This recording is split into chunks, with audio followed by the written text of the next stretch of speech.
तो वहीं एक गांव हुआ करता था किसी समय पर, वो सुनामी में आज भी पूरा गांव वहां दिखता है, टूटे हुए घर, बहुत भयानक। हमारी कथा अभी रामेश्वरम में, हम साल भर में एक ही राम कथा करते हैं बस, वो भी एक परिवार है, उन्हीं को ही दे रखी है। उन्होंने संकल्प लिया 12 ज्योतिर्लिंग में कराने का, तो पिछले साल सोमनाथ में हुई, इस साल रामेश्वरम में, अगले साल देखो कहाँ होगी। 12 ज्योतिर्लिंगों में हर साल तो है 25 दिसंबर से रामेश्वरम। और भरत चरित्र पर कथा है, केवल श्री भरत जी का चरित्र। हमारा अभ्यास तो कम है मानस जी पर, लेकिन कई बार जिसको भोजन बनाना नहीं आता ना, कभी कभी रसोई में घुस जाए और कुछ बन तो अच्छा बना जाता है। और कई बार परिपक्व व्यक्ति जो हमेशा ही बनाता है, कई बार उससे भी बढ़िया नहीं बनती सब्जी। तो हम अपनी कथा की प्रशंसा नहीं कर, अपने भाव की प्रशंसा कर रहे हैं।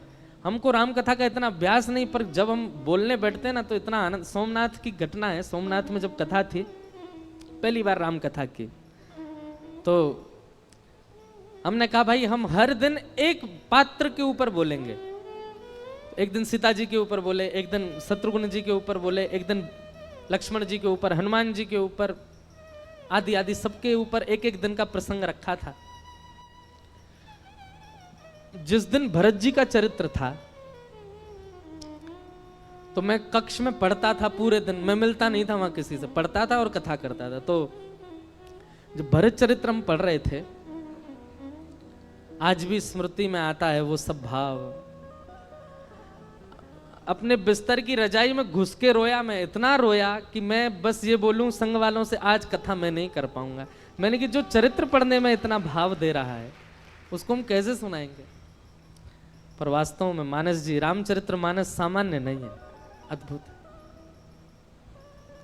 और उसको कोई भावजन्य व्यक्ति सुने और भावजन्य व्यक्ति सुनाए तो ही मानस जी को न्याय मिल पाएगा, नहीं तो नहीं।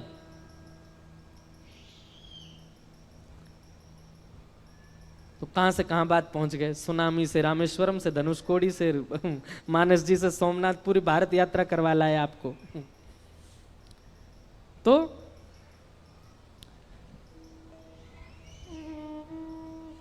पांच स्थान, द्यूतम, पानम, स्त्रिय, सोना और अनीति से कमाया गया धन। इन 5 स्थानों पर बहुत सावधान रहा कीजिए।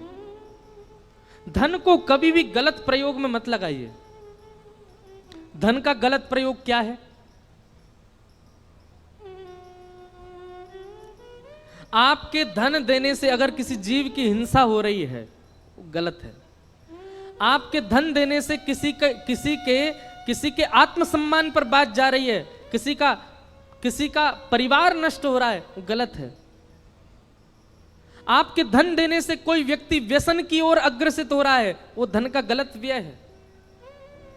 आपके धन देने से गलत व्यक्ति अपने सही मार्ग को छोड़ करके गलत मार्ग पर जा रहा है, वो धन का व्यय गलत है। कुपात्र दानाच भवे दरिद्रम दरिद्र भावेन करोति पापम पाप प्रभावा नरकम प्रयाते पुनर्दरिद्री पुनरेव पापी। सोच विचार करके धन का व्यय किया कीजिए। दूसरा, पानम, मदिरा पान करना, भक्ष सेवन करना, जीव हिंसा करके खा जाना, तंबाकू खाना, सिगरेट पीना और दुनिया भर के नशीले पदार्थों को अपने मुख पर धारण करना, ये सब पाप है।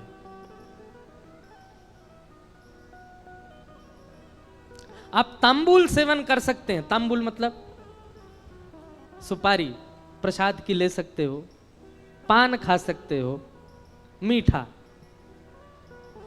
आप ठाकुर जी को निवेदित करके जल आदि का सेवन कर सकते हो, शिकंजी पी सकते हो, आदि आदि। अब हम सीधा संकेत, आपको पता ही हम कहां कर रहे हैं, वो नहीं करना चाहिए।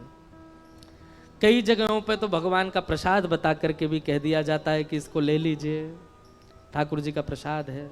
नहीं, प्रसाद के रूप में भी स्वीकार नहीं करना। कोई देवी देवता नहीं पाते, ये मानव अपने जीव के स्वाद के लिए कुछ भी करता है। बताओ, महादेव को यूं बता देते हैं महादेव ऐसा। अरे महादेव को अगर विजया का भोग लगता है तो महादेव और भी तो बहुत कुछ भोग लगाते हैं, वो भी लगाओ। महादेव तो विष का भी भोग लगाते हैं। महादेव तो नीलकंठ भी है, महादेव तो गले में सर्प पहन के भी रहते हैं, महादेव तो हिमालय -30 डिग्री सेल्सियस में बागंबर पहन के रहते हैं। वो सब करके दिखाओ ना जो महादेव और भी करते हैं। देवताओं की तुलना में फिर वो सब क्रिया नहीं करनी चाहिए जिससे आपके जीव के स्वाद या आपकी मनवांछित इच्छा पूरी हो रही हो, पाप लगेगा। सही बता रहे हैं, जो महादेव का नाम लेकर के जीवन भर नशा करता है, उसकी मृत्यु के बाद शमशान से ही त्रिशूल लेके भागते होंगे महादेव उसके पीछे। बोले तुझे बताऊं मैं, पहले मेरे नाम पर जाने क्या क्या करके आया। ये क्यों नहीं सुना तूने कि महादेव 24 घंटा राम नाम ध्वनि के चिंतन में रहते हैं? वो क्यों नहीं किया? महादेव पार्वती जी को बैठा बैठा करके कथा सुनाते हैं, अमर कथा सुनाते, ये क्यों नहीं किया तेने? महादेव ने अपनी जटा से पूरे विश्व को पवित्र करने वाली गंगा जी को प्रकट करके, आई तो वो ब्रह्मलोक से हैं, आई तो वो विष्णु लोक से हैं, पर महादेव के जटा से ही तो पृथ्वी पर आई हैं। महादेव जैसे उच्च कोटि के बन तो जाओ।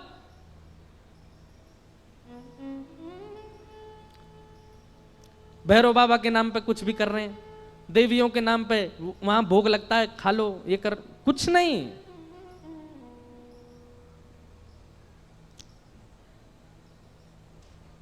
व्यसन प्राधान्य जो देवों को पूजते हैं ना, और देवताओं की पूजा के बाद फिर व्यसन को अपने उपभोग में लेते हैं। ठीक है, कहीं पर विधान है कि देव को अर्पित करना है, किसी के गणों को अर्पित करना है, लेकिन उसके प्रति आपकी भावना फिर क्या, वो प्रसाद रूप में हम भी ले लें,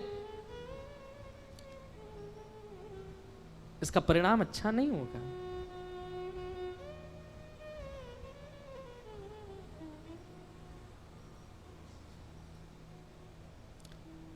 एक बार मैं कहीं कथा में बोल रहा था कि किसी व्यक्ति के ऊपर देवी देवता नहीं आ सकते, गण आ जाते होंगे। भैया सीधी बात है, प्रधानमंत्री किसी व्यक्ति को विशेष को परेशान नहीं करता, उसके नीचे रहने वाले, नीचे बैठने कुर्सी वाले परेशान कर देते होंगे। प्रधानमंत्री किसी को फोन करके नहीं कहेगा रुक जा बेटा रात में गुंडे भेज रहा हूं तेरे पास ना।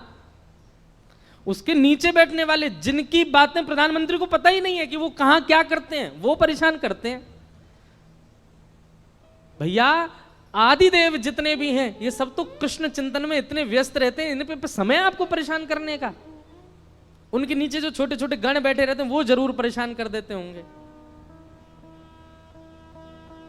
कभी देवी देवता आपको परेशान नहीं करते, आपके ऊपर नहीं आते, आप पर हावी नहीं होते।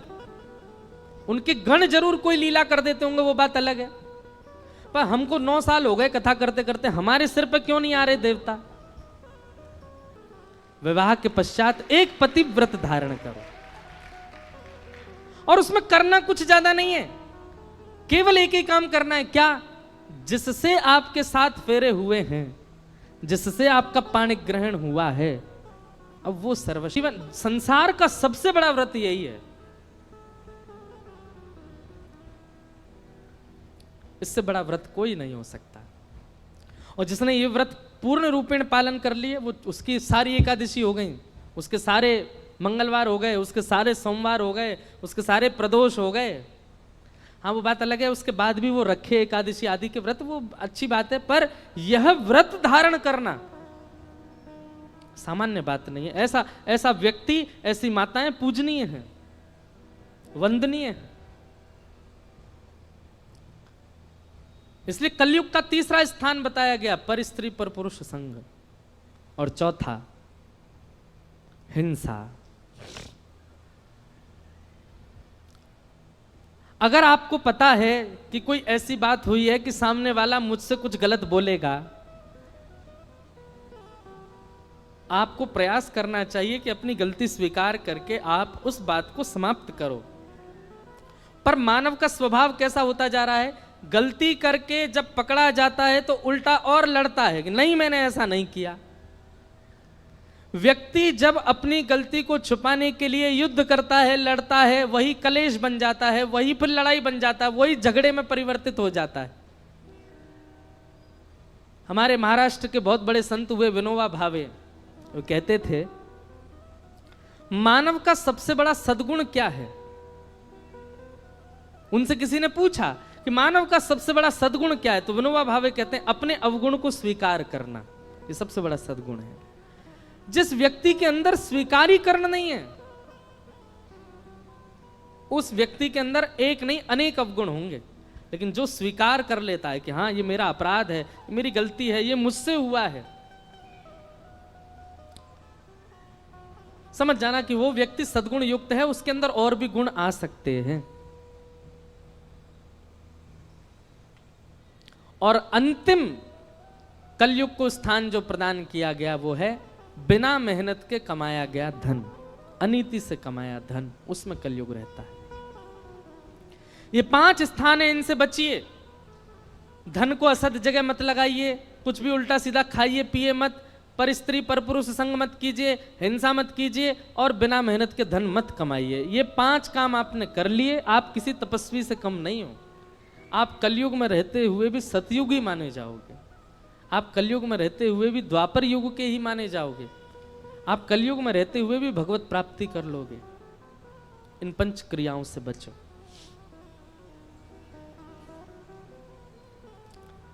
पांच स्थान प्रदान करने के बाद में कलयुग को छोड़ करके परीक्षित जी वापस गए, और परीक्षित जी एक दिन आकेट को वन में गए तो फिर उनसे एक अपराध बन गया। एक संत के गले में मरा हुआ सर्प डाल दिया। क्यों? क्योंकि संत समाधि में बैठे थे और परीक्षित ने जाकर के जल की याचना की। संत ने अनसुना किया, अनसुना नहीं किया, वो समाधि में थे, उनको सुनाई दिया नहीं। 2 प्रकार की समाधि होती है, एक होती है सामान्य समाधि के नेत्र बंद करके बैठे हैं और बाहर की प्रक्रिया से आप पर अनुभव होता है, आपके ऊपर भी उसका असर होता है। और दूसरी होती है त्राटक समाधि। त्राटक समाधि में नेत्र बंद हो जाते हैं, श्वास रुक जाती है और मन चित्त आत्मा देह छोड़ करके कहीं और चला जाता है। ऐसी त्राटक समाधि कर रहे थे कौन? शमिक ऋषि।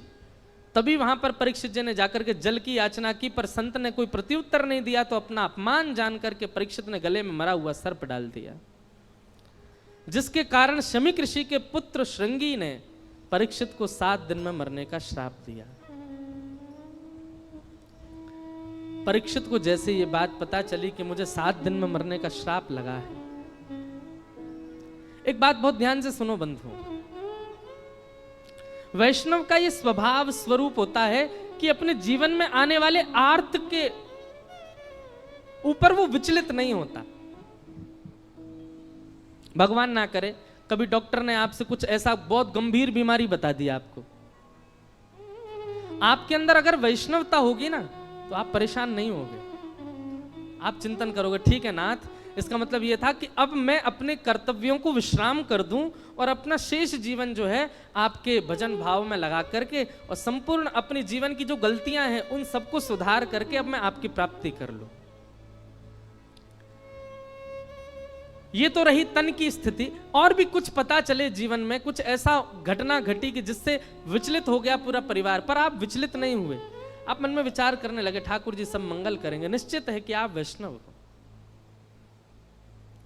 लेकिन अपने जीवन में आने वाली स्थिति से विचलित हो जाए, भयभीत हो जाए,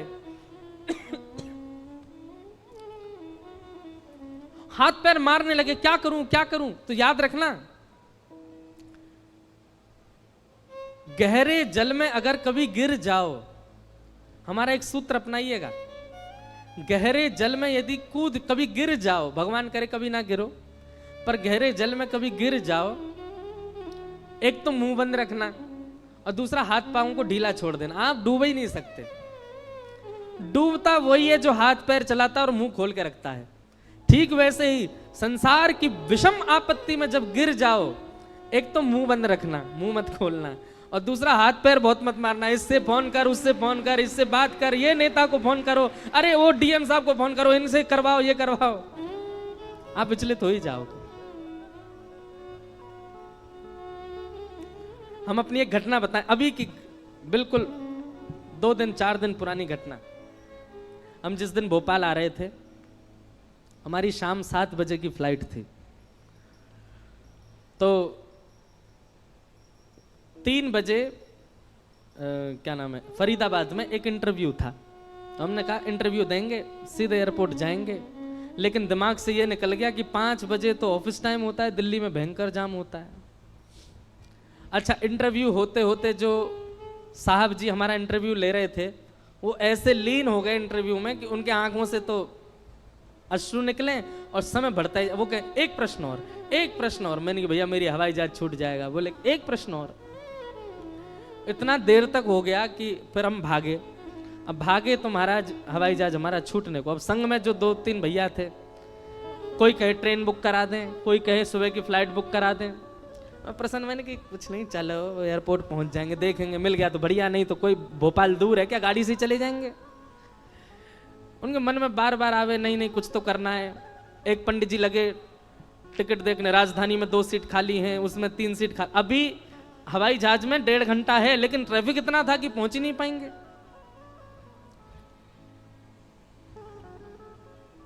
जब 45 मिनट बचे तब तक मैंने कुछ किया नहीं, मैं अपना बढ़िया प्रेम से फोन चला रहा था, कुछ देख रहा था, बड़ा प्रसन्न था हृदय से। तो फिर हमने कहा चलो भोपाल में जो हमको एयरपोर्ट लेने आ रहे हैं उनको संकेत तो कर दें कि हम नहीं आ पाएंगे, हवाई जहाज तो मिलना नहीं है। हमने उनको फोन करके कहा, मैंने कि सुनिए, हमने ये नहीं कहा कि कोई व्यवस्था करो, मैंने ये कहा अब हम नहीं आ पाएंगे। मैंने कहा अब हम सुबह पहुंचेंगे, ट्रेन से आए तो 4 बजे पहुंचेंगे, सुबह वाली फ्लाइट से आए तो 5 बजे की फ्लाइट है उससे आएंगे, तो अब हम सुबह आएंगे, आप घर पे ज़्यादा व्यवस्था मत करना। बोले महाराज जी 5 मिनट दीजिए। उन्होंने एयरपोर्ट फ़ोन करके वहाँ की सिक्योरिटी वगैरह से कहा, बोले कि महाराज जी के बैगों के सारे टैग निकाल दो और बोर्डिंग पास निकाल दो, ये करवा दो, वो कर दो। और उनका फ़ोन आया, बोले आप एयरपोर्ट पहुँच के बस इस नंबर पर फ़ोन कर देना महाराज जी, अगर हुआ तो मिल जाएगी। मैं ठीक है। हम फ्लाइट टेक ऑफ करने से आधा घंटा पहले एयरपोर्ट पहुंचे, 7:30 का फ्लाइट था, 7 बजे पहुंचे। किसी कीमत पे नहीं मिल सकता फ्लाइट। जैसे ही वहां पहुंचे हमने वो नंबर पे फोन किया तो वो सिक्योरिटी वाले बाहर ही खड़े, वो जल्दी आओ, लेके भगा के सीधे हवाई जहाज में बैठाया, सब सामान धरवा दिए और अंदर पहुंच के हमने कि बेमतलब इतनी चिंता करे, देखो बिल्कुल चिंता नहीं करी हमने, न को हाथ पाम नहीं चलाए, फिर भी हवाई जहाज मिल गया। तो एक सामान्य बात बता रहे हैं। और निश्चित है अगर 20 जगह फोन करते, अब हवाई जहाज से तो आने जाने लगे रहते हैं, तो एयरपोर्ट में भी 5-6 लोग जानकार हैं, उनको भी फोन घुमा, इसको भी फोन घुमा, इंडिगो वाले को भी फोन कर दो, एयर होस्टेस को भी फोन कर दो, उसको भी कह दो, निकल ही जाना था। वो कुछ नहीं किया, बैठे रहे। ऐसे ही जीवन में भी करो। तन की पीड़ा आवे, मन की पीड़ा आवे, बौद्धिक पीड़ा आवे, पारिवारिक पीड़ा आवे, एक तो मुंह बंद रखो और दूसरे हाथ पाम कम चलाओ, नहीं डूबोगे। और हाथ पाम भी चलाए, मुंह भी खोला, सब पानी भीतर घुस जाएगा, डूब और जाओगे। तो इसलिए भैया ये सूत्र है, इसको समझ लीजिएगा। परीक्षित परेशान नहीं हुए। परीक्षित जी महाराज ने विचार किया कि अब श्राप तो लग गया है, इसका कुछ निदान नहीं। अब मैं जाऊं ब्रह्मा जी के पास, मैं जाऊं ऋषियों के पास, सबसे जाके कहूं मेरा श्राप हटाओ, कुछ नहीं होने जाने वाला। देव भी अपने श्राप को नहीं हटवा पाते, तो मैं तो सामान्य जीव हूं, तो श्राप के लिए मैं गुहार लगाने जाऊं, मैं प्रार्थना करने जाऊं, उससे कोई काम नहीं बनने वाला। बल्कि ये श्राप 7 दिन का जो मिला, इस 7 दिन को मैं उपयोग कर लो। इसलिए परीक्षित जी अपने पुत्र जन्मेजय को राज्य गद्दी देकर के गंगा के तट पर चले गए और वहां जाकर के उन्होंने सब संतों से जाकर के कहा कि महाराज मेरे जीवन के केवल 7 दिन बचे हैं, आप कृपा करके बताओ मैं क्या करूं। केवल 7 दिन मेरे जीवन के बचे हैं, इन 7 दिनों का उपयोग मुझे कैसे करना चाहिए, कृपा करके मुझे बताइए। सब संतों ने अनेक अनेक उपाय बताए, पर कोई भी प्रमाणित नहीं बता पाया। तभी वहां सुखदेव जी का आगमन हुआ और सुखदेव जी के चरणों में आपने प्रणाम करते हुए कहा, अतः प्रच्छामि संसिद्धिं योगिनां परमं गुरुं पुरुषस्येह यत् कार्यं म्रियमाणस्य सर्वथा। मेरे जीवन के केवल 7 दिन बचे हैं नाथ, बताइए मैं क्या करूं। तब शुकाचार्य जी ने यहां से कहना प्रारंभ किया, वरीयानेशते प्रश्न क्रतो लोकहितं नृप। परीक्षित जी महाराज प्रार्थना करते हैं, हे नाथ मेरे जीवन के केवल 7 दिन बचे हैं, मैं क्या करूं, कृपा करके मुझे बताओ। दूसरी तेरी शरण में आके मैं धन्य हो गया, तेरी शरण में आके मैं धन्य हो गया। श्री परीक्षित जी महाराज सुखदेव जी के चरणों में निवेदन करके गा रहे हैं। आप सब लोग भागवत जी से प्रार्थना करते हुए गाओ। कृपा है हम लोगों की कि हमारे लिए भागवत जी स्वयं चल करके भोपाल आई हैं। हमें यह सुंदर ज्ञान यहाँ घर बैठे प्राप्त हो रहा है, इसलिए भागवत जी से प्रार्थना करते हुए आप सब लोग गाओ। ते श्री चैतन्य महाप्रभु, वे तो चैतन्य महाप्रभु अपने शिष्यों से कहते, बोले क्या करना है, बोले घर घर जाओ और घर घर से भिक्षा लेके आओ। बोले काहे की भिक्षा लाएं, आटा दाल चावल, क्या भिक्षा लेके आए? बोले नहीं, घर पर जाओ, घर खटखटाओ, कोई निकल के आए तो उससे बस पात्र आगे करके कहो एक बार हरि बोल बोल दो। घर के जितने सदस्य हैं सब हरि बोल की भिक्षा दे दो, हमें यही भिक्षा चाहिए। महाप्रभु चैतन्य सबसे हरि बोल की भिक्षा लेते थे। ये हरि नाम हरि बोल सामान्य नहीं है, एक बार हरि बोलने पर उसका फल अनंत गुना प्राप्त होता है। भुजा उठा करके कहो हरि बोल।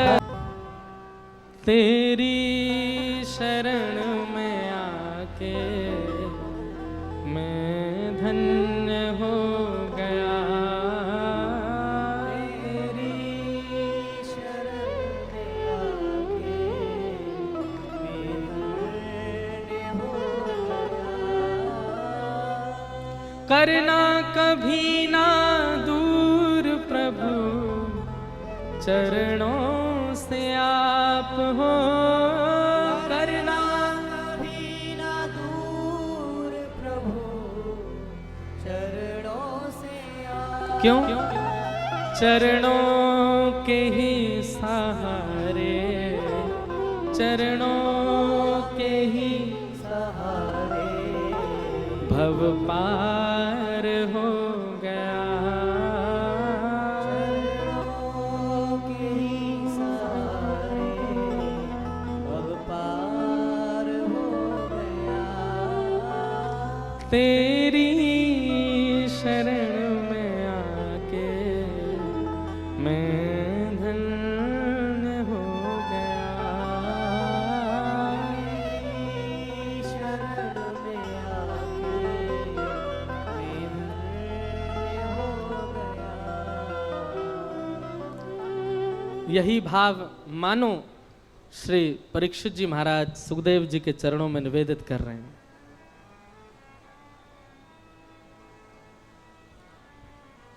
कि येषां संस्मरणात् पुंसां सद्यः शुद्ध्यन्ति वैगृहात् किं पुनर्दर्शन स्पर्श पाद शौचासनादिभिः। बहुत सावधानी से सुनो सब लोग। कई बार बंधुओं, विशिष्ट जनों के प्रवचन से कल्याण हो ये आवश्यक नहीं। घर बैठ के उनकी स्मृति मात्र कर ली जाए, उसी से ही कल्याण हो जाता है। नित्य ठाकुर जी का स्मरण करने वाले, ठाकुर जी में ही रमे रहने वाले, भगवत वार्ता करने वाले, भगवत भाव सुनाने वाले ऐसे वैष्णव विशिष्ट जनों का यदि घर बैठ के स्मरण कर लिया जाए, उसी से ही कल्याण हो जाता है। भागवत जी में ये बात लिखी है, येषां संस्मरणात् पुंसां सद्यः शुद्ध्यन्ति वैगृहा। घर बैठ के उनका स्मरण करने से ही पवित्रता आ जाती है। पर किम पुनर्दर्शन स्पर्श पाद शौचासनादिभिः। परीक्षित जी सुखदेव जी से कह रहे हैं, वैसे तो मेरा कल्याण आपका स्मरण घर बैठ के करने से ही हो जाता, पर कृपा है कि आप मुझे प्रत्यक्ष सामने दिख रहे हैं, मैं आपके चरणों में बैठा हूं। निश्चित है कि आपको देखते देखते भी प्राण त्यागूंगा तो मेरा कल्याण हो जाएगा। लेकिन तभी परीक्षित जी महाराज कहते हैं कि जल्दी मरने वाली की मुक्ति का उपाय बताओ। तभी यहाँ पर श्री सुखदेव जी महाराज कहना प्रारंभ करते हैं। बंधुओं, एक बात हम बहुत विस्तार से कथा में बताते हैं, पर सूक्ष्म में यहाँ कह के आगे चलें। सब लोग बहुत ध्यान से सुनो।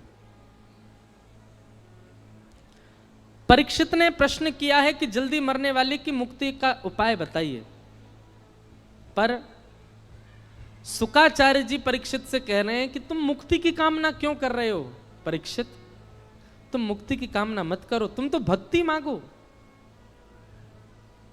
बंधुओं, मुक्ति में केवल एक सामर्थ्य है, क्या? मृत्यु के बाद नरक और स्वर्ग नहीं जाना पड़ेगा। मुक्ति जिसको होती है वो वैकुंठ चला जाता है।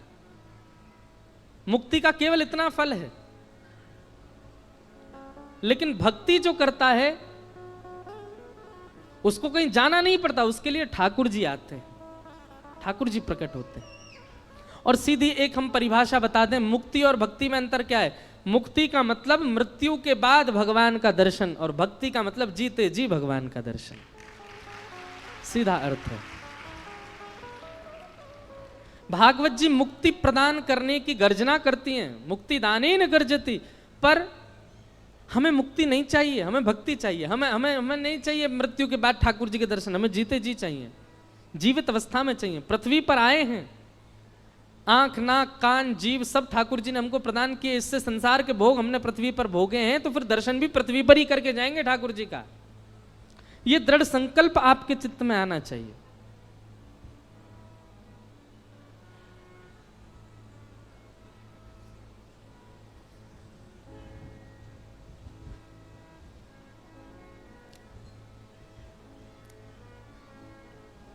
हम लोग अभी दृढ़ हैं ही नहीं इस बात पे। हमारी दृढ़ता भोग भोगने में तो हम भोगते हैं, हमारी दृढ़ता धन कमाने में तो हम खूब कमाते हैं, हमारी दृढ़ता किसी को प्राप्त करने में तो उसको प्राप्त करके ही मानते हैं, पर हमारी दृढ़ता अभी भक्ति में नहीं आई है। वो कहते हैं एज ग्रांटेड ले रखा है भक्ति को, अभी वैसी दृढ़ता आई नहीं है हमारे चित्त में जैसी दृढ़ता होनी चाहिए। शुकाचार्य जी महाराज परीक्षित को समझा रहे हैं कि परीक्षित, तुम मुक्ति की नहीं भक्ति की कामना करो। तब आपके प्रवचनों से परीक्षित के चित्त में भावना उठी कि मुझे अब मुक्ति नहीं भक्ति चाहिए। और तब शुकाचार्य जी ने यहां कथा सुनाना प्रारंभ किया। परीक्षित ने सबसे पहला प्रश्न किया, बोले भगवान ने सृष्टि को क्यों बनाया? कारण क्या, क्यों बनाई ठाकुर जी ने इतनी बड़ी दुनिया? यही प्रश्न विदुर जी महाराज से मैत्रेय मुनि से विदुर जी महाराज ने किया। और इसी प्रसंग के उत्तर में अब यहां सृष्टि प्रसंग सुनाया गया। ठाकुर जी ने सृष्टि कैसे बनाई, क्यों बनाई? बहुत बड़ा है सृष्टि प्रसंग भी, थोड़ा सा हम स्पर्श कर देते हैं उसका।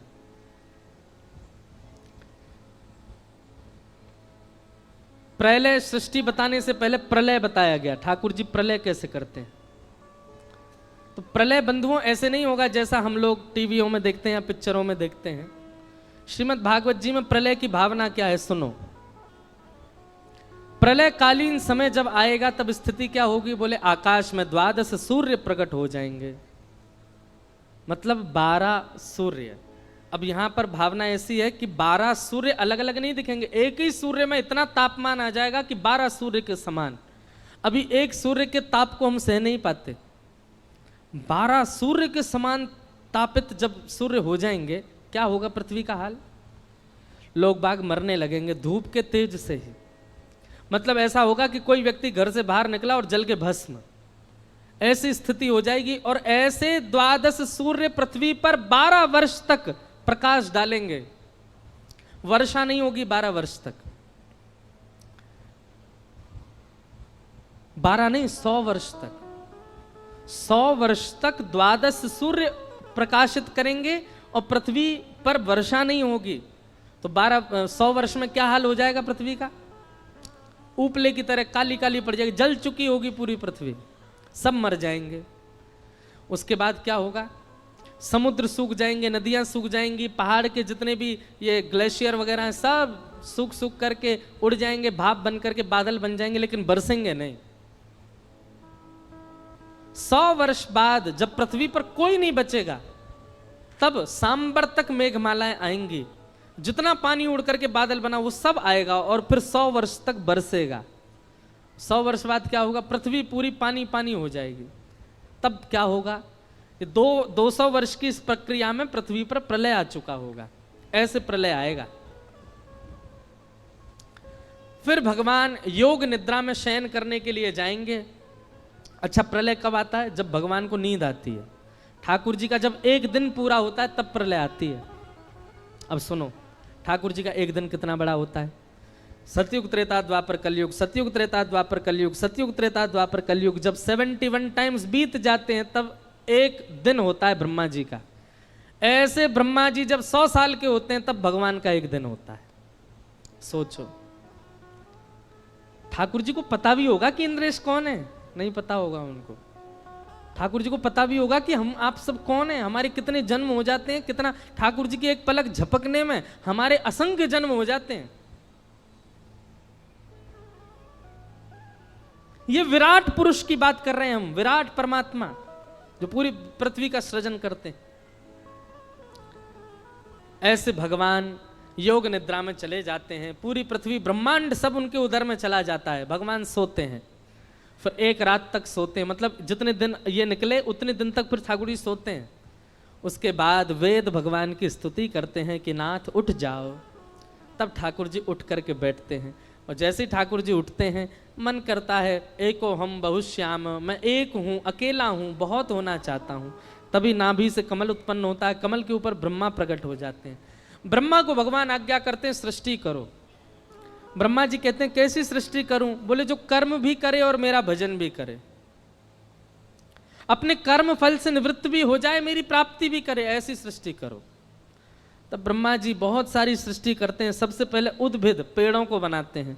उसके बाद जरायुज, उद्भिद, उद्भिद के बाद अंडज, अंडज के बाद स्वेदज, स्वेदज के बाद जरायुज। इस प्रकार 4 प्रकार की सृष्टि बनाते हैं। उद्भिद किसको कहते हैं? पेड़ पौधों को। इनके बाद बनाते हैं अंडजों को, अंडे से पैदा होने वालों को। उसके बाद बनाते हैं स्वेदज, यानी गंदगी से उत्पन्न होने वाले कीड़े मकोड़े, कीटाणु आदियों को।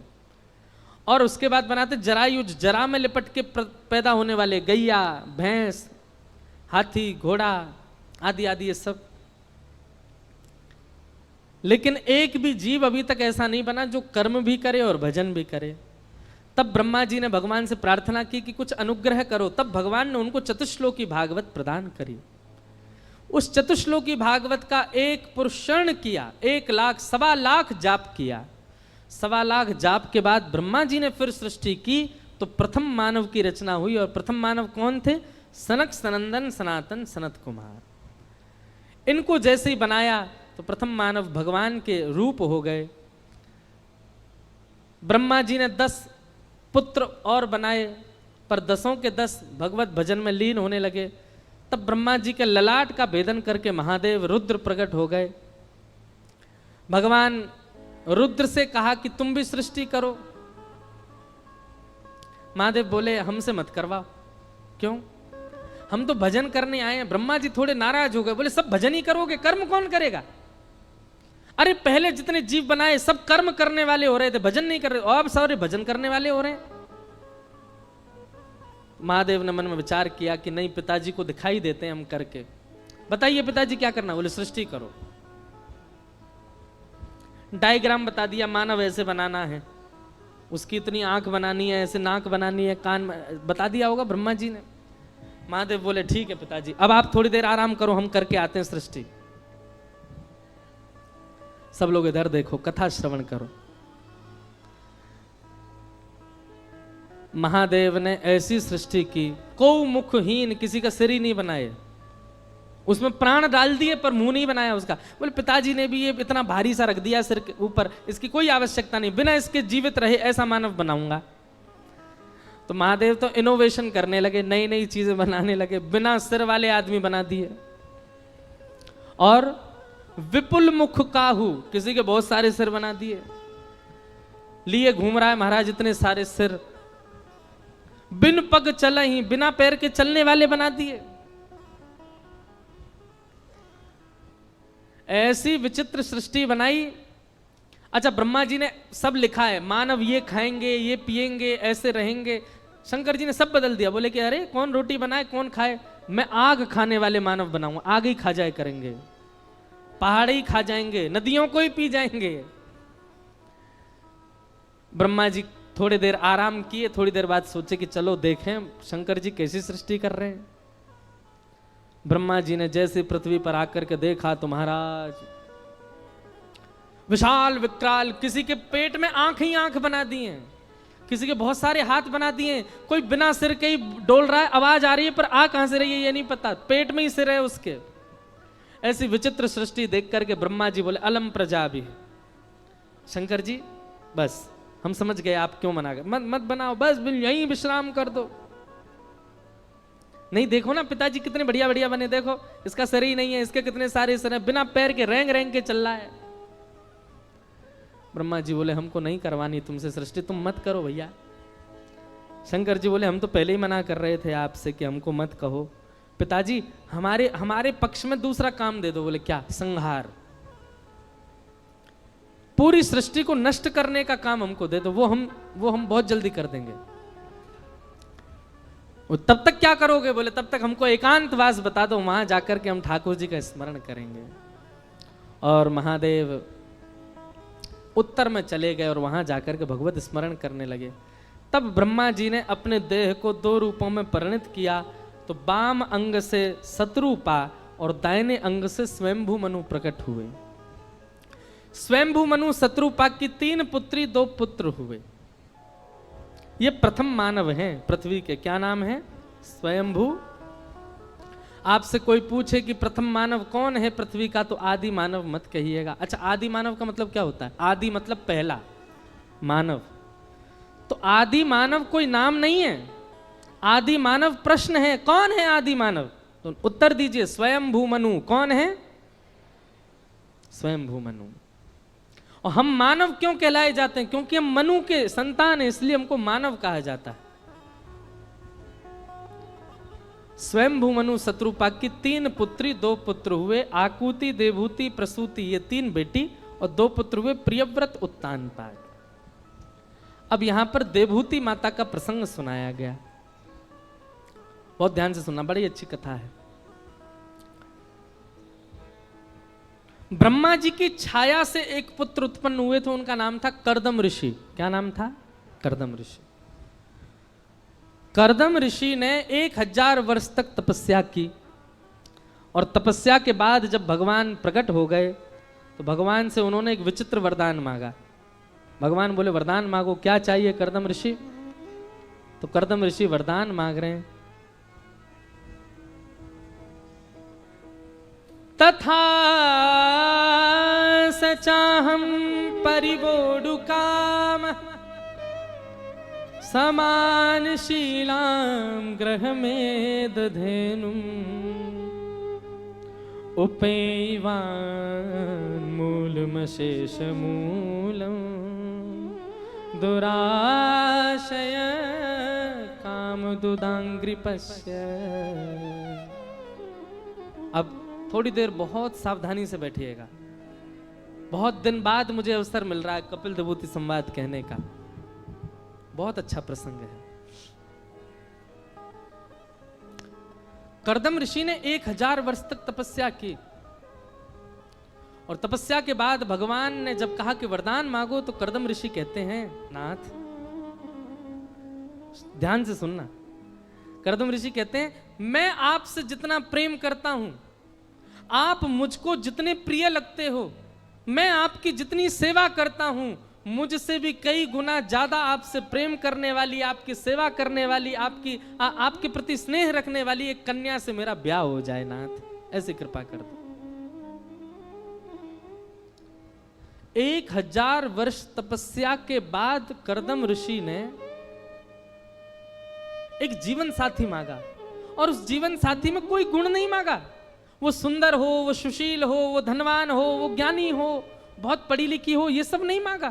क्या मांगा? बोले मैं जितना आपसे स्नेह करता हूं, मेरी जितनी भक्ति आपके प्रति चित्त में है मेरे, उससे कई गुना ज्यादा भक्ति करने वाली, स्नेह करने वाली कन्या से मेरा ब्याह हो जाए। बंधु, जीवन साथी का अनुकूल मिलना यह भी भगवत कृपा है। अगर आपको आपका जीवन संगी, और जीवन संगी केवल पति नहीं होता, केवल पत्नी नहीं होती, जिसके साथ भी आप जीवन व्यतीत कर रहे हो वो सब जीवन संगी हैं। उनमें बच्चे भी आते हैं, उनमें बेटा भी आता है, बेटी भी आती है, बहुएं भी आती हैं। लेकिन फिर भी कई बार सब अनुकूल ना मिले, लेकिन पति या पत्नी अनुकूल मिल जाए तो भी जीवन थोड़ा आसान हो जाता है। सौभाग्यशाली हैं, भाग्यशाली हैं वो लोग जिनको जीवन संगी अनुकूल मिला है। आजकल की तो बात ही मत करो, आजकल के लड़का लड़कियों के जीवन संगी अनुकूल कुछ और दृष्टि में होते हैं।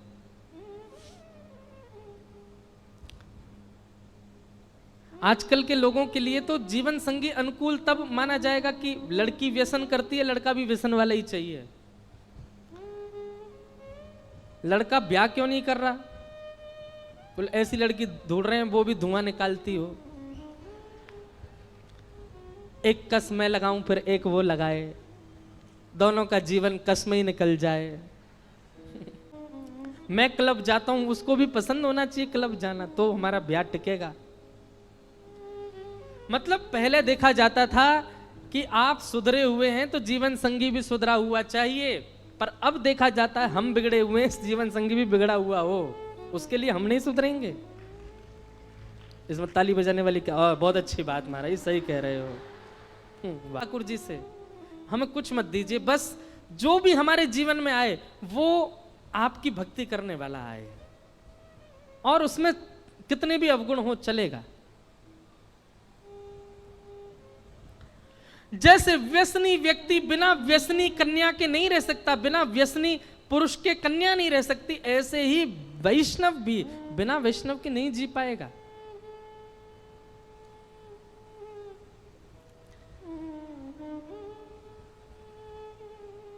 और केवल पत्नी पति की कामना क्यों? अरे विवाह होने के बाद भी ठाकुर जी से यही कामना करो, हे नाथ हमें ऐसी संतान दो जो हमसे ज्यादा आपका भजन करे, हमें ऐसी संतान दीजिएगा जो हमसे ज्यादा आपको वृंदावन, हमको वृंदावन ले जाया करे, हमको कथाओं में ले जाया करे। हमें ऐसी संतान देना जो हमसे ज्यादा संत सेवा करे, गौ सेवा करे। कामना करो। देखिए, आप पुत्र की कामना ठाकुर जी से करते हैं, पुत्री की कामना ठाकुर जी से करते हैं, तो ठाकुर जी भी केवल पुत्र और पुत्री देते हैं। लेकिन आप भक्त पुत्र की कामना करते हैं, भक्ति पुत्री की कामना करते हैं, भक्त पति की कामना करते हैं, भक्तिमती पत्नी की कामना करते हैं, तो फिर ठाकुर जी पुत्र पुत्री पति पत्नी नहीं देते, स्वयं आते हैं। ठाकुर जी खुद आते हैं।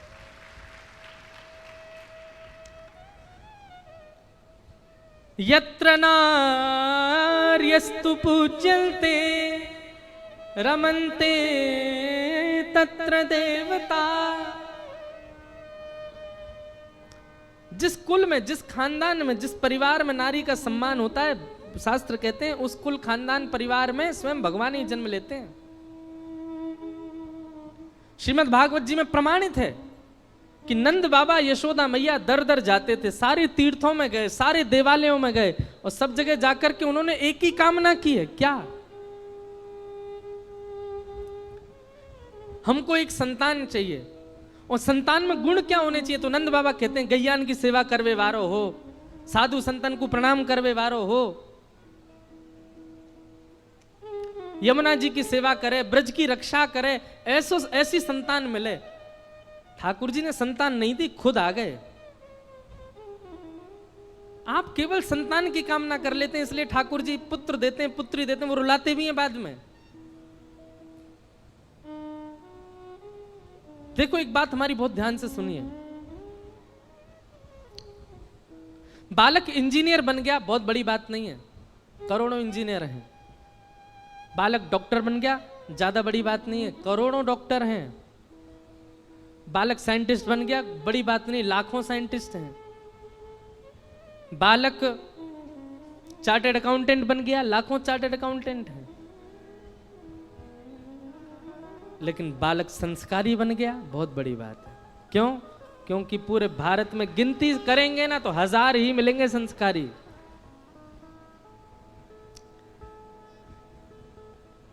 यूपीएससी क्लियर करने वाले को इतनी बधाइयां क्यों दी जाती हैं? क्यों? क्योंकि यूपीएससी क्लियर करने वाले बच्चे बहुत कम हैं भारत में। ऐसे ही संस्कारी बालक होना सौभाग्य की बात क्यों है? क्योंकि संस्कारी हैं बहुत कम। और क्षमा कीजिएगा, हम आपसे एक बात कह रहे हैं, बालक पढ़ लिख करके विद्वान बने, बालक बहुत ज्ञानवान बने, इस पर प्रकाश बाद में डालिए, पहले संस्कारी बने। संस्कारी बन गया तो सारे लक्षण ले आएगा अपने अंदर।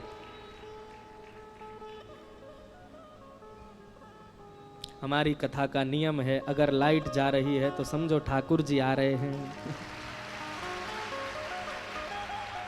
और ये हर कथा में होता है, कितनी बड़ी कथा हो, लाइट जावे, माइक डिस्टर्ब होवे, इलेक्ट्रिक कोई भी प्रॉब्लम आती है तो हम यही सोचते हैं कि ठाकुर जी आ गए, ठाकुर जी आ रहे हैं, इसीलिए हो रहा है। तो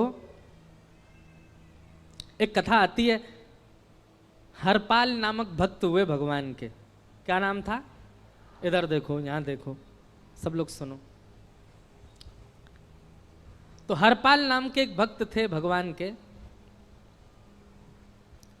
खूब भजन करते थे, खूब साधना करते थे, नाम जप करते थे, कथा सुनते थे, लेकिन वो ब्याह नहीं कर रहे थे। क्यों? उनकी इच्छा थी कि जैसा मैं भजन करता हूं, जैसी मेरी भक्ति है, जैसा मेरा भाव ठाकुर जी के प्रति है, ऐसी कन्या मिले तो मैं ब्याह करूंगा, नहीं तो जीवन भर ऐसे ही रहूंगा।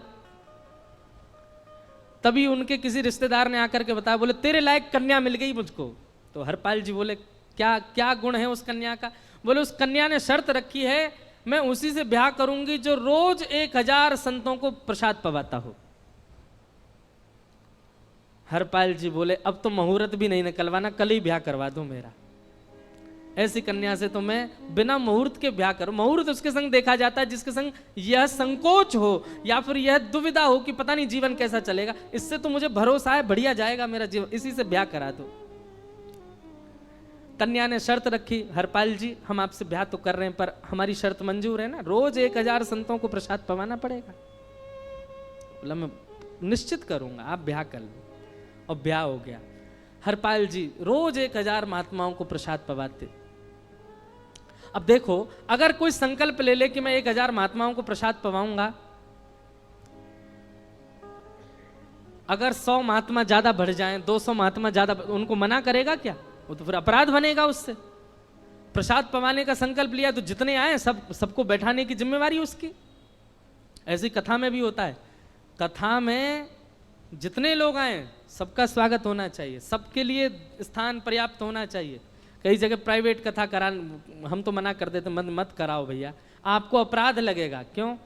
वैष्णव को पता चला कि कथा हो रही, वो सुनने आ गया, जगह नहीं मिली या फिर वो बैठ नहीं पाया, तो खाली रहे भले ही स्थान, पर फिर भी स्थान बड़ा रखो ताकि कोई भी आए तो कोई रहे ना कथा से, नहीं तो कथा कराने वाले को अपराध लगता है।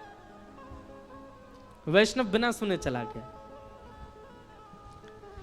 तो हरपाल जी ने नियम ले लिया, रोज 1000 महात्माओं को भोजन कराते। अब 1000 की जगह कभी कभी 1200 भी हो जाते, 1300 भी हो जाते, 1500 भी हो जाते।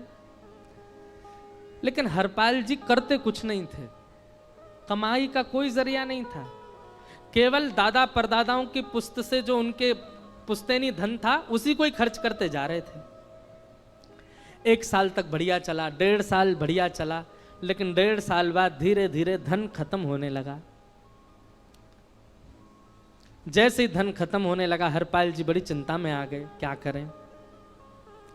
पत्नी को नहीं बताते थे, क्यों? बोले इससे तो शर्त लगी, इसको क्यों बताऊं अपना दुख, इससे तो शर्त मेरी यही शर्त थी कि रोज 1000 संतों को भोजन कराना है। तो हरपाल जी ने बाहर जाते और दुकानदारों के यहां से जाकर के कर्जा लेने लगे। वो पुराने संपन्न थे तो किसी ने कर्जा देने से मना भी नहीं किया, सब देने लगे, बोले ले जा। इतना कर्जा कर लिया 6-7 महीने तक कर्जे में भी उनके संत सेवा बंद नहीं हुई। 6-7 महीने बाद मांगने वालों ने मांगना शुरू किया, बोले हमारा दो, हमारा दो, हमारा दो, किसी का नहीं दे पाए। तो पूरे नगर में ये हो गया कि भैया हरपाल जी अब पहले जैसी स्थिति में नहीं है, कर्जा इनको देना बंद करो, ये देते ही नहीं है पैसा लौटा करके। सब बिगड़ने लगा, धन नष्ट हो गया, इज्जत चली गई, लेकिन उनकी संत सेवा नहीं रुकी, रोज संत सेवा करते। एक दिन मन में विचार करने लगे, अब क्या करूं, अब तो मुझे कोई कर्जा भी नहीं देता, गहने भी सारे बिक गए, धन भी सारा खत्म हो गया। तो हरपाल जी ने मन बनाया कि मैं चोरी करूंगा, और चोरी करके ठाकुर जी, आप लोग मत करना ऐसा, चोरी करूंगा। हरपाल जी चोरी करने जाने लगे, लेकिन हरपाल जी का नियम था कि वो किसी के धन की चोरी नहीं करते थे। संपन्न लोगों के घर में जाते थे और उनकी रसोई घर की सामग्री चुरा लाते थे, चीनी, दाल, आटा, चावल, मूंग, नमक, मिर्च, ताकि भंडारा हो जाए सवेरे। इस प्रकार महाराज चोरी होने लगी, एक घर की हुई, 2 घर, अब तो हल्ला होने लगा, बोले कि घरों की सामान, राशन चोरी हो जाता है। वो बड़ा विचित्र चोर है, धन नहीं चुराता है, राशन चुरा के भागता है। ऐसी चोरी होने लगी महाराज। अब तो लोगों ने अपने अपने घरों में पहरेदारी शुरू कर दी कि चोरी ना हो, तो हरपाल जी को और दिक्कत होने लगी, क्या करें, कैसे करें। धीरे धीरे हरपाल जी इस स्थिति में आ गए कि अब संपन्न लोगों के यहाँ उन लोगों को ढूंढते जो ना कभी संत सेवा करते ना वैष्णव सेवा करते, और उन लोगों के यहाँ जाकर के थोड़ा बहुत धन चुरा लेते, स्वर्ण चुरा लेते, करना कुछ नहीं, अपना घर नहीं बनाते थे, बसाते थे, संत सेवा करते थे। ठाकुर जी रीझ गए हरपाल से। ठाकुर जी बोले, देखो ये सब चोरी कर करके और मेरे संतों को पवारा है। ठाकुर जी बोले, इस पर अनुग्रह करने जाना है। भगवान सिंहासन से उठ करके तैयार होने के लिए गए, और बढ़िया महाराज नकली सी मूछ लगा करके, ऊपर सिर पर पाग पहन करके, और थोड़ा पेट सा बाहर निकाल के, गले में खूब सारी जंजीर डाल के, हाथों की हर उंगली में अंगूठी पहन करके, सोने की जूतियां डाल करके, कौंधनी सोने की पहन करके, और एक बैंत समझते, वृद्ध लोग लेकर के चलते, बैंत, सोने का मड़ा हुआ बैंत लेकर के ठाकुर जी तैयार हो गए, एक सेठ जी बन गए। लक्ष्मी भैया ने पूछा, भगवान बड़ा सुंदर स्वरूप धारण किया, कहाँ जा रहे हो? बोले, अपने एक भक्त से मिलने जा रहे हैं। रुक्मणी जी बोली, मैं भी चलूंगी। भगवान बोले, तुम मत चलो, तुम उसको पहचान नहीं पाओगे, तुमसे अपराध बनी जाएगा। बोले, नहीं नहीं, भक्त दर्शन करने मैं तो जाऊंगी। भगवान बोले, जल्दी तैयार हो जाओ, सब लोग इधर देखो, वहां से कोई सामग्री आ रही है, कथा यहां हो रही है, इधर देखो, और फिर हम आंख बंद कर लेंगे, चाहे आप कहीं देखो, आंख खुली है तो हमको ही देखो। रुक्मणी जी एक सेठानी बन गई, ठाकुर जी सेठ जी बन गए, और दोनों ने मन में विचार किया कि हरपाल जी को दर्शन देना है। और यहां हरपाल जी की स्थिति क्या थी, अब संत सेवा के लिए कहीं से भी धन नहीं मिल रहा था। तो हरपाल जी एक मार्ग पर जाकर के बैठ गए और सोचने लगे, कोई धनवान यहां से निकलेगा तो उसको लूट लूंगा, और लूट के भाग जाऊंगा, सारा धन संत सेवा में लगा दूंगा। तभी उस मार्ग पर कोई और तो आया नहीं, ठाकुर जी सेठ बन करके आ गए, और महाराज खूब सारे गहने पहन करके, पाग बढ़िया सोने की जड़ाऊ पाग पहन करके, ऐसे वस्त्र पहन करके, और छम छम करते चलते आ रहे हैं, उन गहने ही बज रहे हैं ठाकुर जी के।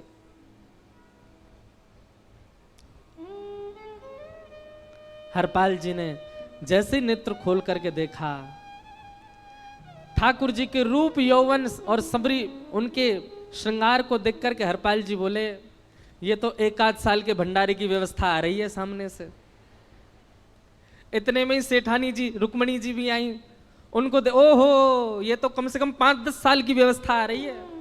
अगर ये दोनों लूट लिए जाएं तो 10 साल चोरी नहीं करनी पड़ेगी। देखो कितना धन संपन्न।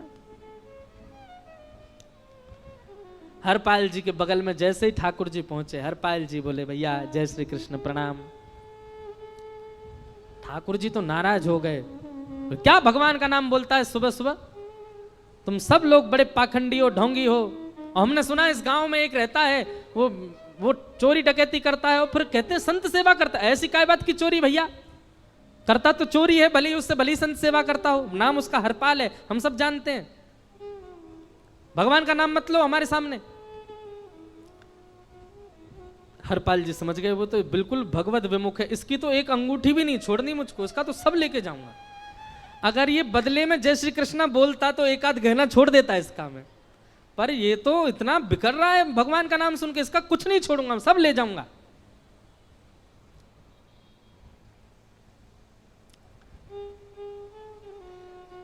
हरपाल जी बोले हाँ भैया, एक रहता तो है डकैत इस गांव में, और उसका कोई पता नहीं है, वो कभी भी आ जाता है। लेकिन एक मार्ग जंगल में होकर के है, उसमें गांव में नहीं जाना पड़ता, जंगल से गुप्त चुप निकल करके पूरे गांव पार हो जाएंगे, आप शहर पहुंच जाओगे। उसका रास्ता मुझे ही पता है। सेठ जी बोले तो तुम हमको पार करवा दो। हरपाल जी बोले मैं पार तो करवा दूंगा, लेकिन भगवान मेरे घर कुछ मेहमान आए हैं, उनके भोजन आदि की व्यवस्था के लिए मैं तो बाजार आया था, मेरे पे धन नहीं है, आप यदि मुझको कुछ दे देंगे तो मैं घर पर व्यवस्था करके आऊंगा, तुरंत आपको लेकर के गांव पार करवा दूंगा। ठाकुर जी ने उसको कुछ सोने की मोहर दे दी, बोले लो तुम अपने घर की व्यवस्था कर आओ। हरपाल जी ने सामग्री खरीदी, घर पर पहले व्यवस्था करके आए, बोले आज की व्यवस्था हो जाए, क्योंकि आज तो 10 साल का सब चोरी करना, समय लगेगा। पत्नी से कहा भोजन प्रसादी बनाओ, संतों को पवाओ, संत पूछेंगे मैं कहाँ है तो कहना कि आप लोगों की 10 साल की व्यवस्था करने गए आज। हरपाल जी लौट करके आए और सेठ जी से कहा आइए आइए चल दीजिए मेरे साथ, और हमारे संगी चलना बिल्कुल। ठाकुर जी रुक्मणी जी चलने लगे। जैसे ही विहंगम जंगल में पहुंचे, भयंकर भयावह जंगल, बीच जंगल में जैसे ही पहुंचे, हरपाल ने पीछे मुड़ करके देखा, दोनों चले आ रहे हैं।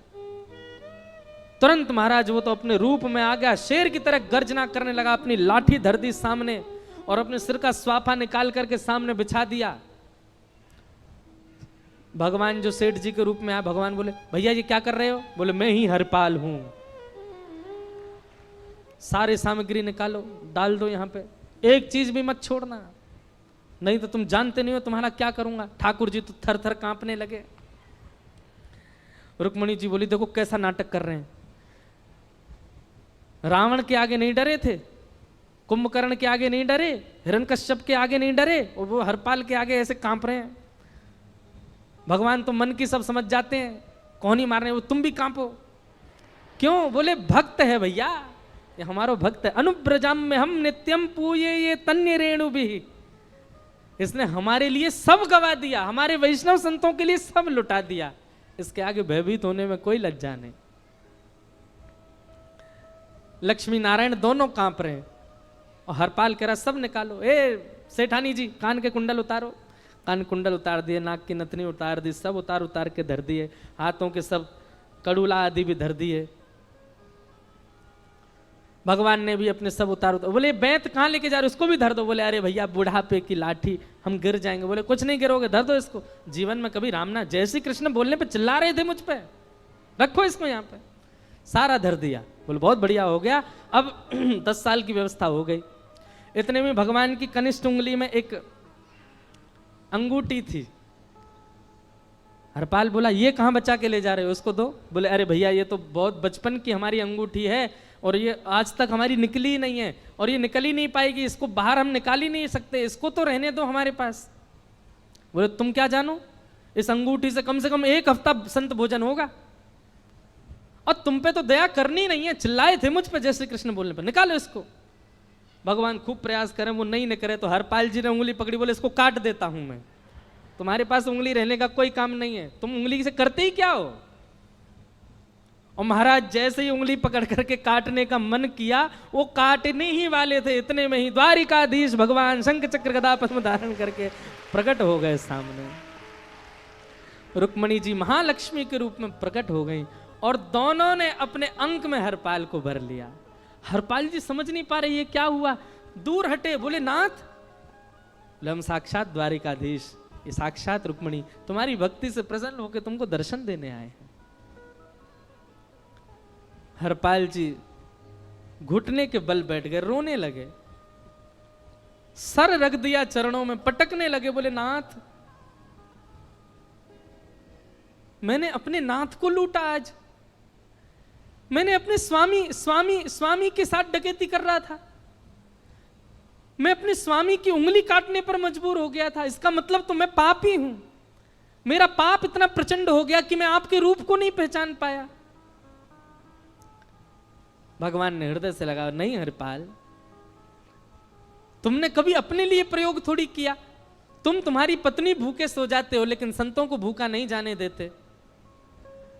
ठीक है, उसके लिए भले ही तुमने वह गलत मार्ग अपनाया जो नहीं अपनाना चाहिए था, परंतु उसमें उद्देश्य कोई और तो नहीं था, मेरे जनों की सेवा ही तो थी, मेरे वैष्णवों की सेवा। और देखो हरपाल, एक मेरी बात सुनो, आज तुम्हारे मन में ग्लानि होती है कि तुमने दूसरों का धन हड़प करके और उससे संत भोजन कराया। वास्तव में इसका विधान शास्त्रों में यह बताया गया, जिसके धन से भोजन बना और संतों ने पाया, परोसा भले ही किसी ने भी हो, कार्यक्रम भले ही किसी ने भी कराया हो, पर धन जिसका लगता है पुण्य उसी को मिलता है। तुमने तो अपने गांव के, शहरों के उन लोग जो कभी संत सेवा नहीं करते थे, उनके धन चुरा चुरा करके उनको पुण्य बांटा है। तुमने कुछ गलत नहीं किया है। हाँ, अपने प्रयोग में यदि लेते तो पाप हो जाता, लेकिन तुमने तो एक रत्ती भी अपने प्रयोग में नहीं ली, सब संतों में लगा दी, और जितने लोगों का धन चुराया उन सबको पुण्य प्रदान कर दिया। हम तुमसे बड़े प्रसन्न हैं। हरपाल जी चरणों से लिपट गए, बोले नाथ आप बड़े कृपालु, बड़े दयालु। भगवान बोले अब हमने दर्शन दे दिया, अब हम जाएं। और सुनो, ये सारा धन हमने दिया है, 10 साल का नहीं होगा इससे। तो बोले जब तक तुम जीवित रहोगे तब तक की सेवा बनेगी, इससे संत सेवा चलती रहेगी। ये सारा धन आभूषण हम लेकर के इसीलिए आए थे ताकि तुमको अब कभी किसी से मांगना ना पड़े, किसी से हड़पना ना पड़े। भगवान जाने लगे तो हरपाल जी चरणों में गिर गए, बोले नाथ आज मैं आपके दर्शन कर पाया, मैं संत सेवा कर पाया, इसमें सबसे बड़ा योगदान मेरी पत्नी का है। उसने नियम नहीं बनाया होता तो शायद मैं कभी ऐसा नहीं करता। आप उसको दर्शन दिए बिना जाएंगे, मैं उसको क्या बताऊंगा, मैं उससे जाके कह भी नहीं पाऊंगा कि आप मुझे मिले, और उसकी वजह से आप मुझे मिले, कृपा कर उसको दर्शन दे दीजिए। ठाकुर जी बोले ठीक है। तुरंत लक्ष्मी नारायण भगवान ने छोटे छोटे बालकों का रूप धारण कर लिया और हरपाल जी की गोद में बैठ गए, और हरपाल जी अपनी गोद में लेकर के ठाकुर जी को घर पर आए, और आकर के अपनी अरे सुनो देखो कौन आए हैं। जैसे बाहर आकर के देखा तो नन्हे से ठाकुर जी, नन्ही से रुक्मणी जी गोद में बालकों की भांति बैठे हैं। बोले अरे इतने सुंदर सुंदर बालक। बोले बालक नहीं है, ये साक्षात जगन्नाथ भगवान, साक्षात रुक्मणी जी, साक्षात द्वारिकाधीश हैं। तुरंत ठाकुर जी अपने रूप में प्रकट हो गए और दोनों दंपति को दर्शन दे करके भगवान वहां से प्रस्थान कर गए। बोलो भक्त वत्सल भगवान। तो एक भक्त जीवन संगी का प्राप्त होना भगवत दर्शन तक ले जा सकता है आपको। अब जिनके ब्याह हो चुके हैं उनसे तो अब हम कुछ कर नहीं सकते, पर जिनके नहीं हुए हैं संभल जाओ, सुधर जाओ, ठाकुर जी से प्रार्थना करो, और प्रार्थना करके केवल एक ही चीज मांगो, क्या हम गृहस्थी हैं नाथ, यह गृहस्थाश्रम है, हम इसमें आ चुके हैं, अब कृपा करके हमारे जीवन में जो भी आए वो आपका भक्त आए। लेकिन आपके अथक प्रार्थना करने पर भी ठाकुर जी ने यदि नहीं दिया तो भी चिंतित मत होइएगा। मीराबाई को भी नहीं मिले अनुकूल, करमेती बाई को भी नहीं मिले अनुकूल, सक्कू बाई को भी नहीं मिले अनुकूल पति, अरे नामदेव जी को भी नहीं मिली अनुकूल पत्नी।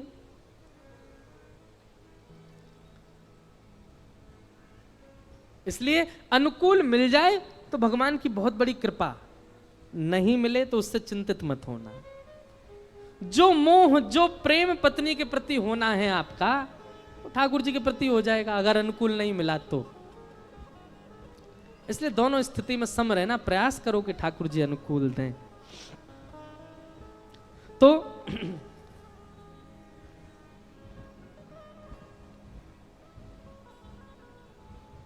कर्दम ऋषि ने भगवान से प्रार्थना करके कहा कि मुझे एक अनुकूल पत्नी मिले, नाथ कृपा करो। और कैसी पत्नी मिले? जो मुझसे ज्यादा आपसे प्रेम करे, मुझसे ज्यादा आपका भजन करे, मुझसे ज्यादा आपको ध्याए। कर्दम ऋषि की बात सुनकर के भगवान बड़े प्रसन्न हो गए। भगवान ने कहा, बोले ऋषि, परसों स्वयंभू मनु तुम्हारे यहाँ आएंगे अपनी पुत्री देवहूति को लेकर के, वही तुम्हारे लिए अनुकूल है, उससे तुम ब्याह कर लेना। कर्दम ऋषि बोले, मतलब क्या मुझे कहना पड़ेगा कि अपनी बेटी से मेरा ब्याह करा दो? ये तो बड़ा अटपटा लगेगा। भगवान बोले, चिंता नहीं, हमने सब व्यवस्था कर दी। हमने नारद जी से जाकर के उनकी बेटी को आज्ञा दिलवा दी कि आपका ब्याह तो केवल नारद जी से, उनसे, कर्दम ऋषि से होगा। वो अपनी बेटी का ब्याह करने ही आपके यहाँ आएंगे, आप उनसे ब्याह करना, आपका जीवन मंगल में होगा। कर्दम ऋषि का देवहूति माता के साथ ब्याह हुआ, 9 पुत्रियों ने जन्म लिया, 10वें संतान के रूप में भगवान कपिल प्रकट हुए। अच्छा, ये भी बड़ी अद्भुत कथा है। जब कर्दम ऋषि ने वरदान मांगा कि मुझसे ज्यादा आपसे प्रेम करने वाली मुझे कन्या से मेरा ब्याह हो जाए, ठाकुर जी इतने प्रसन्न हो गए। भगवान ने कहा, एक वरदान हम तुम्हारा। 9 पुत्रियों के बाद 10वें पुत्र के रूप में भगवान कपिल प्रकट हुए। और कपिल भगवान के प्रकट होते ही कर्दम ऋषि ने चरणों में प्रणाम किया, जान गए भगवान आए हैं। भगवान कपिल का बाल्य रूप नहीं बताया भागवत में ज्यादा, धीरे धीरे वो बड़े हो गए।